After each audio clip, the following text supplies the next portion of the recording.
slow starts and mad mistakes cost us, and the moral question emerges of whether it's better to lose our remaining matches to keep Argyle in League One. Hello and welcome to the Big Bang Theory podcast. My name's John. I'm here with my friend and colleague Dan. Hello. It's the big moral dilemma. It is. If you've done A-level philosophy, you'll know that's the question that Peter Vardy was asking. What's better for the greater good? What's better for the greater good? And we all know it's to smush those Cornish idiots into the ground. Anyway, City, however, got smushed themselves twice in 3 days. Yeah. 4 days. Couple of losses.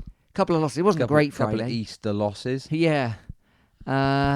First of all, Bolton at home. Bolton Wanderers at home, wearing the away shirt with what I thought was sponsored by Daddy Daycare. Turned out it was actually the much more aggressive Service My Car. Why did you think it was sponsored by Daddy Daycare? Well, my eyes aren't great. Oh, you literally thought that's what it said? I was like, it's sponsored by Daddy Daycare. The car, the care, and then the my. What the hell is Daddy Daycare? It's a film starring... oh, right, yeah, okay. What's he Adam called? Sandler. No. Yeah. Eddie Murphy. Is it? Is it? Pretty sure it's Adam Sandler. Oh. Adam Sandler. Yeah. Anyway, it's not. They're sponsored by Service My Car, which I thought was very threatening. Like, Service My Car, you what's it? Well, I don't know. Anyway, they came. I didn't service their car. No. But We lost 1-0. we watched 1-0, and it was slow. Colwell said it now. You could, in a sense, put his two interviews on top of one another. Well, yeah, we can just talk about both games in tandem, really, because they were just two bad first halves. Slow starts in both games. Just Depressingly. Bit strange, really. And then really good second halves, but by then it's too late. Yeah. So Bolton brought, I don't know if it was full, but a good away following. Nice sunny day down the park. And not long into the match. I mean, at the time I was like, is that a brilliant pass that's just kind of split midfield and defence apart? And then, of course, on the replay you realise, no, it's just a lot of people not doing their jobs. No pressure on the ball. Don't know why. I don't know why that is. Just sort of standing around. I suppose what it is we're missing the players that do that normally. Yep. And what we've done is, so James Scott started Instead of Stansfield. Oh, with who we should say isn't as injured as first thought. Yeah, we'll come on to that.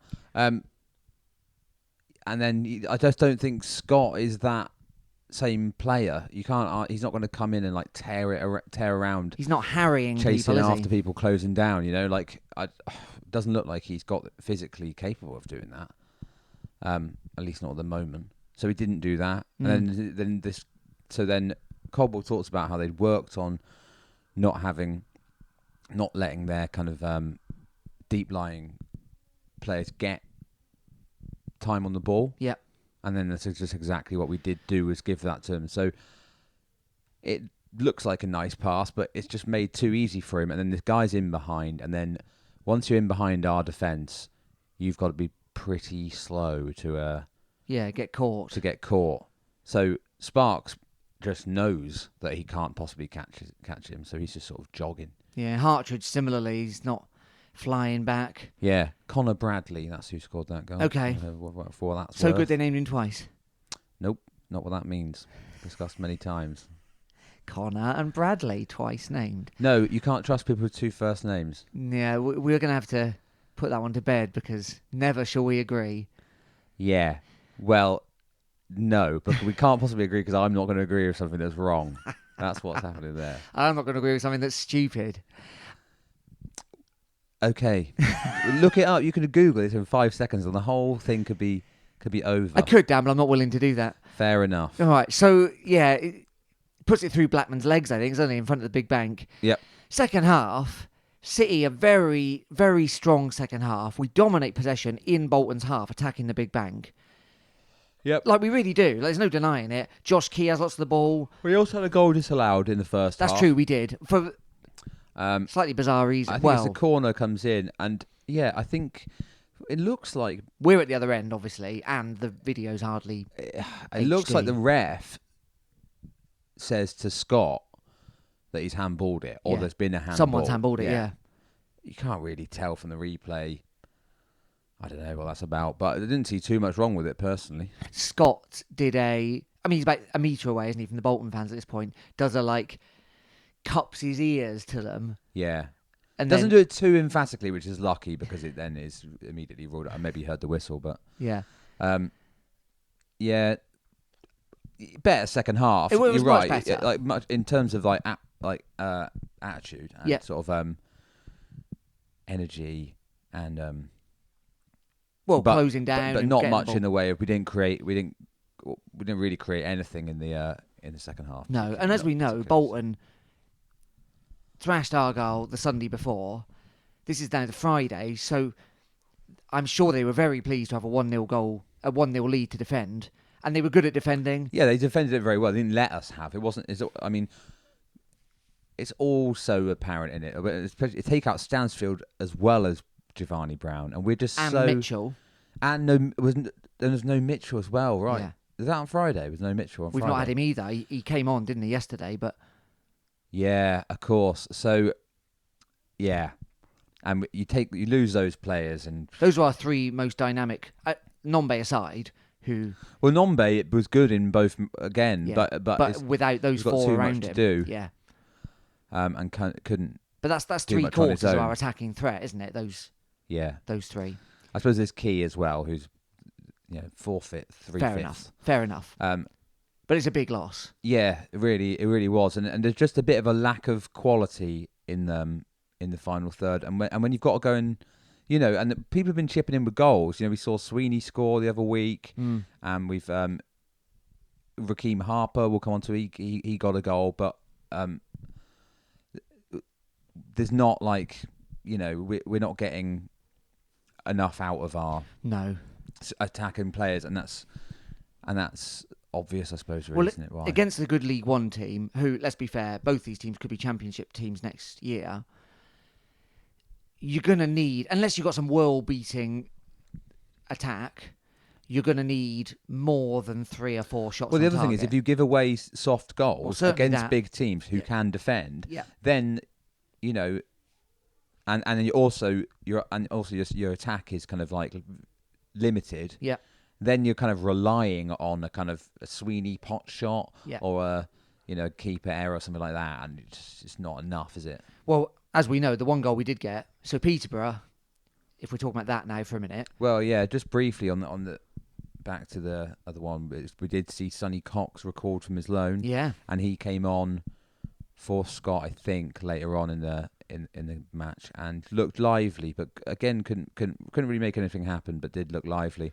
And also Pedro Borges came on. That's right. And again, enthusiastic. I'd say an enthusiastic debut for him, but ultimately, the game was a bit beyond us, wasn't it? It was not embarrassing. Like the task was a bit beyond us. The task was a bit beyond us with the silly goal that we conceded. Yeah. But let's come on to the Peterborough game, because you talk about goals that don't need to be given away. These two of the goals in this match, just embarrassing, really. Well, hold my drink, says Hartridge to anyone who might have been blamed for doing daft things. He'd already had one he'd already sliced one clearance, like a minute before, and then there's just I never seen one like this. So a ball in just comes to him. It's low. He's the first man. There's no one anywhere near him. Was he 6-yard line, something like that? Yeah, just ahead of that, maybe. Just swings at it with his good foot. Yeah, and it just spins off and goes 180 degrees in the wrong direction and past Jamal Backman into the back of the net. Jamal couldn't have done a thing about it. And again, we start so slowly in this. We're not pressing. There's Nombe's completely isolated. They've got complete control of the midfield. Peterborough, this is. There's too much space in between McDonald and Collins and Kite at times, so they're able to really easily play through the lines. But then, so they're already kind of all over us, and then you've got that happen. Hartridge just gives them a goal, literally, and then it's not long before they get a second, and it's too late. Then the game is I mean, yeah, I said Sonny Cox starts this game. We look better in the second half. There's a few enforced changes. McDonald has to come off. Sparks comes on. It's too late. 2-0. We're 2-0 down at half time. We gave it a good go second half. 2-1 at half time. No, 2-0 at half time. 2-0 at half time. And we gave it a good go in the second half. Well, we come straight back out the second half when we look like a different team. So Harper scores. Again, talking to comedy goals. It is a bit of a comedy goal, yeah. But fair enough. First goal for Exeter. We could have had more. Is that his first goal for Exeter? You said it. Might be. Mm. Might not be. And then the thing is with us looking better in the second half, especially in that game, is we do at half time he brings on Harper. Mm. And then we change his shape, and Cox and Nombe are much more of a 2. Mm. So it's more of a kind of 5-3-2. Or, Yeah.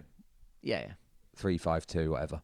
And we look loads better. But then does that mean it was a kind of shape problem all along, or what? Or is it an attitude? Or is it an attitude problem? I mean, nothing that Colwell could have done could. Of course, you can't account for the individual errors in those cases, but they were already completely all over us, and the goal was coming, anyway. Regardless. So was it a question of that they weren't running, they weren't closing down where they should have been, or did he get the shape wrong and we should have had Cox and Nombe as a 2 from the beginning? I don't really know. It occurs to me. So anyway, Peterborough in the end won 3-1, and their third goal, second half, was also a daft mistake from Sweeney this time. Yeah, almost the header version of Hartridge's goal. Because of the perspective of like watching football, sometimes I couldn't really. You can't really tell if it's gone forward or backwards. Yeah. And I initially thought he'd headed it away from goal, but no. Then immediately it's like, oh no, he's headed it somehow back directly at Blackman, who at some pace reacts to get in the way of it to stop a second own goal going in. But then a Peterborough player just kind of steals in and taps it in. So avoidable. So that's 3-1. Just mad, It occurs to me, Dan, that we've had. So last year we were League 2 team pushing for promotion against other, what turns out to be now fairly standard League 2 teams. So the teams that came up with us have done no better than us. We've done the best. Yeah. Some of them have really struggled. We didn't dominate that league. We did very well. There were some errors we shouldn't have made, but we pushed our way through. We're now in League 1, and if we're honest, looking upwards rather than downwards. We hold our own against most of the teams above us, if not almost all of them. And you see that... I'd say Ipswich and Argyle are the only... so far are the only teams, and maybe Peterborough but first half of Peterborough. For full games, I'd say the teams that I just thought looked just better on the night, despite our kind of best efforts, were Argyle away and Ipswich at home. Agreed. So really, if you put that into context, we're able to challenge in the top, from where we are upwards in League 1. Now, most of those teams above us would see themselves more as championship teams than they would as League 1 teams, and their budgets would reflect that. So what I'm saying here is we've had quite a lot of players who've been League 2 players with us. Is it now becoming clear that actually the next step up for the club is beyond, like we're starting to see in the squad, actually there are some things here that suggest a bit of an overhaul's needed? But yeah, I see what you're saying. Possibly. I think the difference is the levels of this consistency levels, isn't it? Of like concentration, not making daft mistakes. Do you know what I mean? That's what I think will be the difference towards the top end of that league. You can't get away with any of them, as we've seen. You can't get away with these mistakes. They always lead to goals, almost in every situation. And it's a shame, isn't it? Because I think some of these players that have made these mistakes have at times this season, like Sweeney's been really good this season, really good. And he's just that's probably his biggest mistake he's made so far. There's been one or two others. There's a few other cases where you think if we had a player in that position with a bit more pace, that might not have happened. But on the whole, I think he's been decent for us. But I do just kind of wonder whether Colwell will be looking and thinking like, I can upgrade here. Yeah. You know. Yeah, because when you look at who he's brought in. Well, Ameson's been very consistent, hasn't he? Yes. And hasn't made any like real blunders that have led to goals that I can think of. There was one, wasn't there? I can't remember, he slipped. Yeah, but yeah. But no, not like that. And then Mitchell. So out of the 6 players he brings in, 2 are kind of very serious upgrades, and that was January. And I just wonder if he's now thinking maybe the time has come for some of these players to stop being first automatic choice in their positions, and I'm going to have to bring someone in. Obviously, our budget is the thing that limits us there. We can think all we want. We want a challenge here, but our budget's the restrictor. Of course, there's an element of that, but then he has brought in upgrade players in January. Yeah. So, Mitchell is an upgrade on Caprice or Jack Sparks, and he brought him in. Yeah. It wasn't an issue. No, no. Like, I know we have to get a bit creative with the kind of deals we get, but but I'm actually pretty confident about the summer in terms of recruitment. I think be interesting to see. Anyway, that was a pointless weekend in one way. I had a nice. I enjoyed the sunshine. Was it sunny? Was it? Oh, Good Friday was very quite sunny. Nice. Yeah.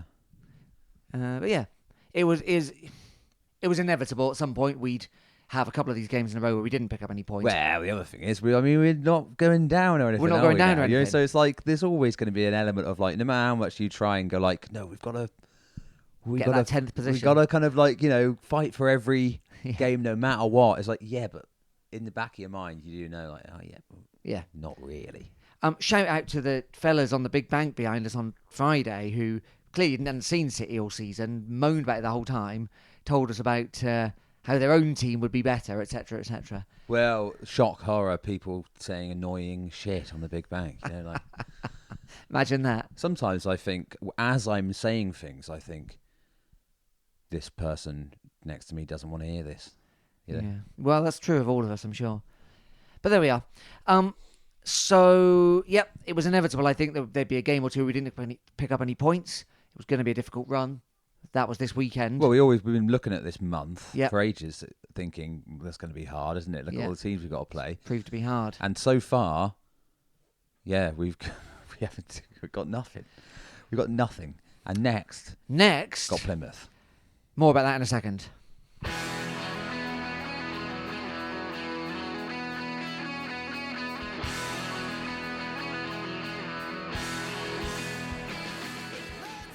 Welcome back to the Big Bang Theory podcast. You can get in touch with us at Big Bang Pod on Twitter and bigbangpod@gmail.com on email. It's the game we've all been looking forward to. We ringed it in our calendars back in July or whenever it was. That'll be a good one, we thought. Obviously, the last time Argyle came to St James Park was a good one. 4-0 last time. 4 years ago now. A lot of things have changed since then. A lot. Yeah, they cheated their way into League One. Thing number one. Were they responsible for the lab leak, were they? They ate a pangolin, as we've covered before. One of them's ate a pangolin. One of them, Schumacher and Loft. No, not Loft. What was the old manager's name? Ryan Lowe. Ryan Lowe ate a pangolin together, battered down the Barbican. And this is where it got us.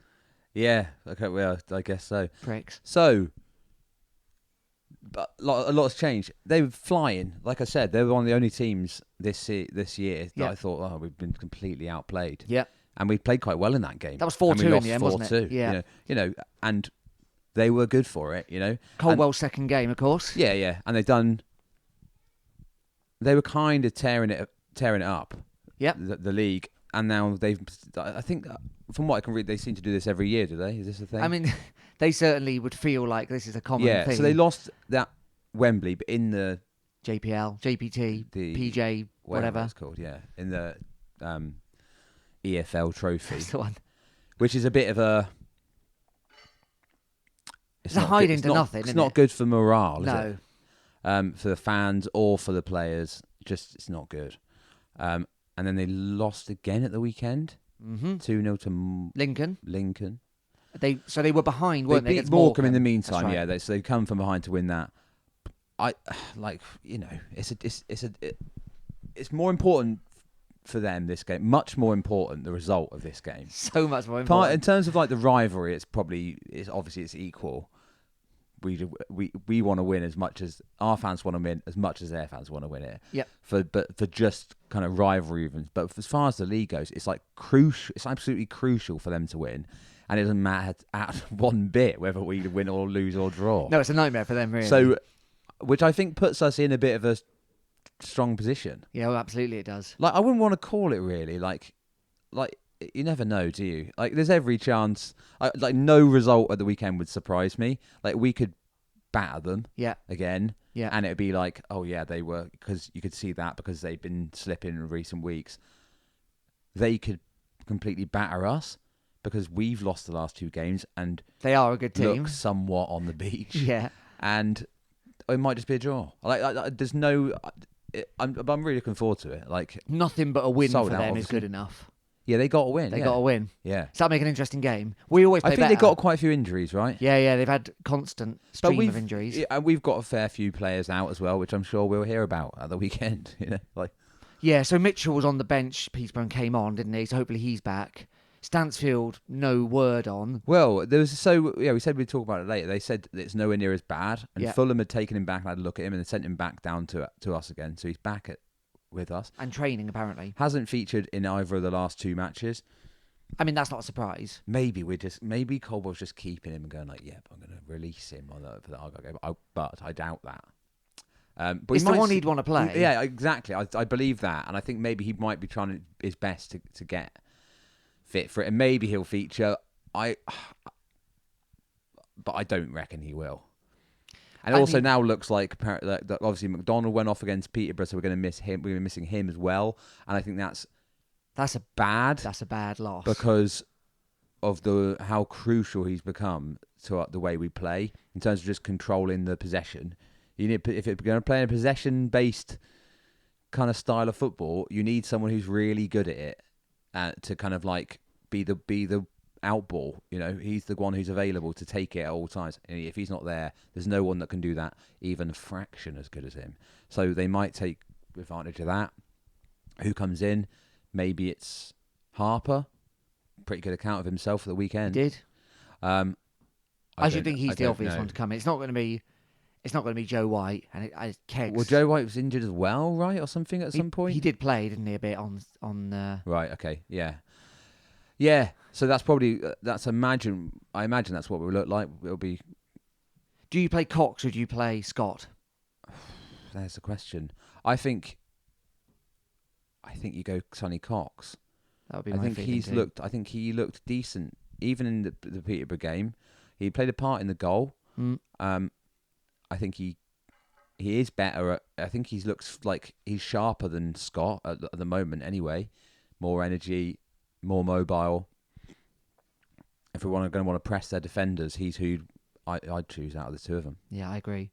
Plus, he's got the Well, he's from Exeter as well. So like, he at least have an idea of what it means. Even though he won't have played in one yet, but fully knows.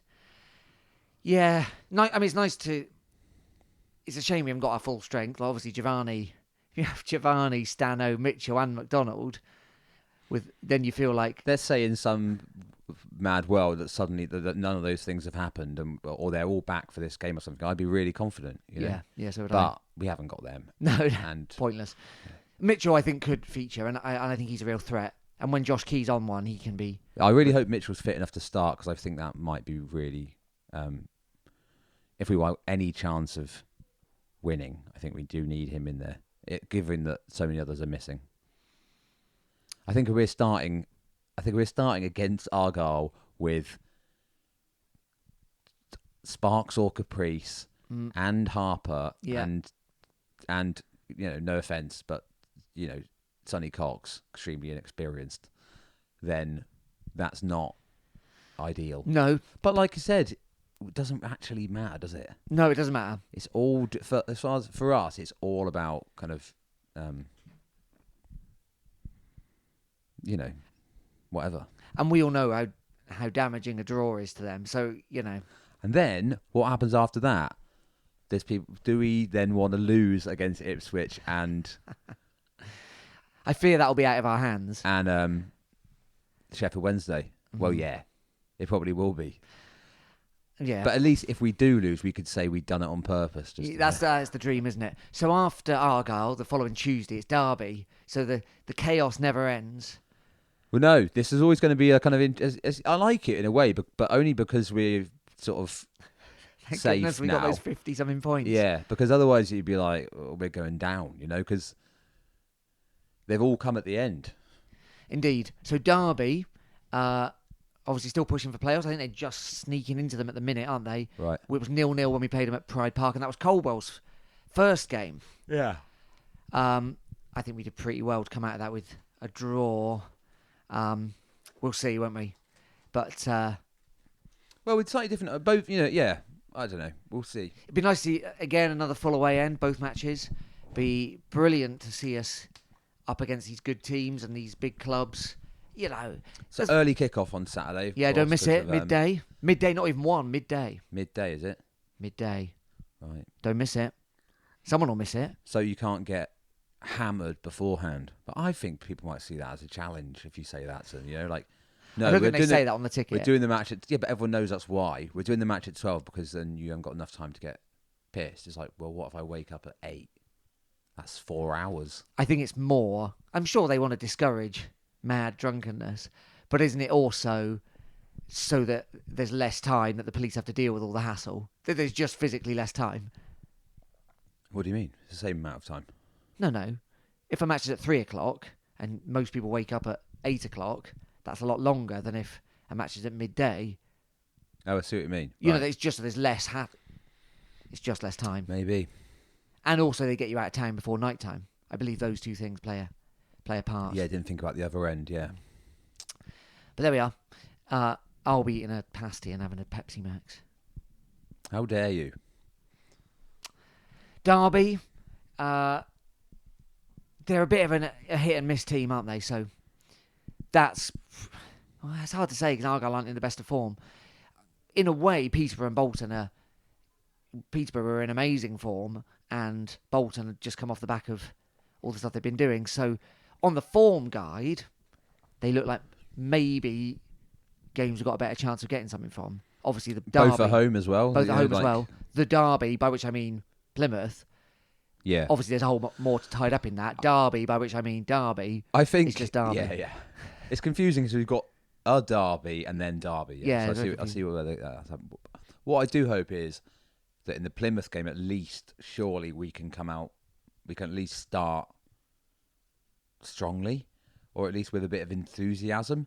If it is that's been if it's been an attitude thing for the last couple of matches where we've started really slowly, I hope and expect that not to be the case on Saturday. Absolutely.